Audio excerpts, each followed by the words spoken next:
آیت کے حوالے سے سوال پوچھا گیا ہے کہ شیطان کے دھوکہ دینے سے کیا مراد ہے؟ شیطان کا کام لوگوں کو دھوکے میں ڈال کر، وسوسے میں ڈال کر، نیک کام سے ہٹا کر برے کام کے اندر لگا دینا ہے۔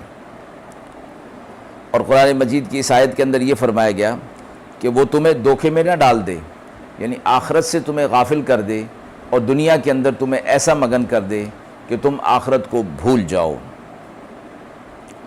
اور دھوکے کا مطلب یہ بھی ہے کہ شیطان انسان کی نظر میں برے کام کو مزین کر دیتا ہے، وقتی فائدہ اور وقتی نفع اس کے اندر دکھاتا ہے کہ اس گناہ کو کر لیا جائے تو یہ نفع ہو جائے گا، یہ فائدہ ہو جائے گا،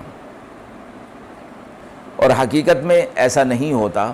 بلکہ وہ برا کام تو برا ہی ہوتا ہے۔ برائی کو مزین کر دینے سے، خوبصورت کر دینے سے وہ اچھی نہیں ہو جاتی۔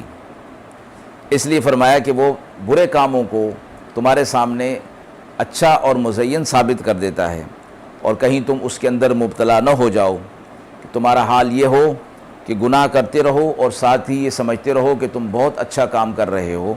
اور اللہ کے نزدیک تم مقبول ہو، اس لیے آخرت میں تمہیں اس کا صلہ ملنا چاہیے۔ وآخر دعوانا ان الحمد للہ رب العالمین۔